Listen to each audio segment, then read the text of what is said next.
নির্বাচনে যাওয়ার প্রস্তুতি আমাদের আছে। কে সরকারে যাবে, কে বিরোধী দলে যাবে, এটা ডিসাইড করবে জনগণ। পিএসসি সাংবিধানিক একটা কমিটি থাকবে, এখানে কোনো দলের, কোনো মন্ত্রীর, কোনো প্রধানমন্ত্রীর হস্তক্ষেপ এখানে থাকতে পারবে না। আমরা নির্বাচন চাই, নির্বাচন হওয়া উচিত, এবং নির্বাচন ফেব্রুয়ারি মাসে যদি হয় তাতে আমাদের কোনো ধরনের আপত্তি নেই। নির্বাচনে যাওয়ার প্রস্তুতি আমাদের আছে আলহামদুলিল্লাহ, কিন্তু নানা ষড়যন্ত্র দেখতেছে, কারণ এখনও লেভেল প্লেইং ফিল্ডের ব্যাপারে গভর্নমেন্ট তেমন কোনো স্টেপ নেয় না। নির্বাচন কমিশনের অনেকগুলো কাজ, যেমন প্রবাসীদের ভোটার করা, তারপরে বিভিন্ন আইন তৈরি করা, ভোটার লিস্টকে আপডেট করা, বিদেশের ভোটারগুলোকে করা, তাদের কমিটমেন্ট আছে প্রবাসীদের ভোটের ব্যাপারে, সেটা কোনো করে নাই। It will take more than 6 months। তাহলে আমরা যদি জুলাইতে নির্বাচন ধরে নিই, তো তাহলে এসব প্রস্তুতি তো আরও জোরদার হইতে হবে। যদি নির্বাচন হয়, অনেক ষড়যন্ত্র দেখছি, যদি হয় তাহলে জামাতের নির্বাচনের ইশতেহারের প্রথম এজেন্ডা থাকবে দুর্নীতিমুক্ত বাংলাদেশ, এবং এটা আমরা করতে পারবো এই জন্য যে আমরা অলরেডি টেস্টেড।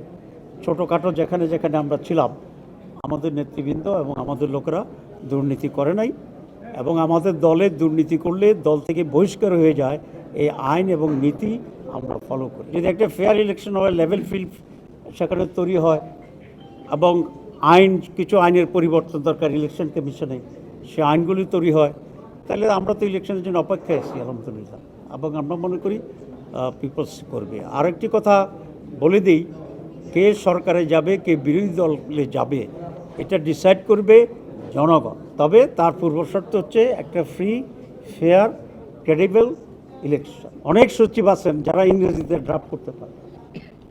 এই যে বিশাল একটা অধপতন আমাদের রাষ্ট্রের যে দুর্বলতা, এবং বিদেশে গিয়ে নেগোশিয়েট করতে পারে না, কারণ ইংরেজি অনেক সময় অ্যাকশন বুঝে না। এটা ট্রু, এটা বাস্তবতা। সেই জন্য আমরা বলেছি যে পিএসসি সাংবিধানিক একটা কমিটি থাকবে, এখানে কোনো দলের, কোনো মন্ত্রীর, কোনো প্রধানমন্ত্রীর হস্তক্ষেপ এখানে থাকতে পারবে না। তো এটার বিরোধিতা করার তো আমি কোনো কারণ দেখতেছি না। আপনি কেন বিরোধিতা করবেন? তাহলে আপনি হস্তক্ষেপ চান। একটি দলের জন্য এটার সমস্যা হইতে পারে, যে দল মনে করে আমরা ক্ষমতায় গেলে আমরা কিছুটা বেনিফিট নেব। RICL TMX, যুগের পর যুগ স্থাপনা থাকে মজবুত।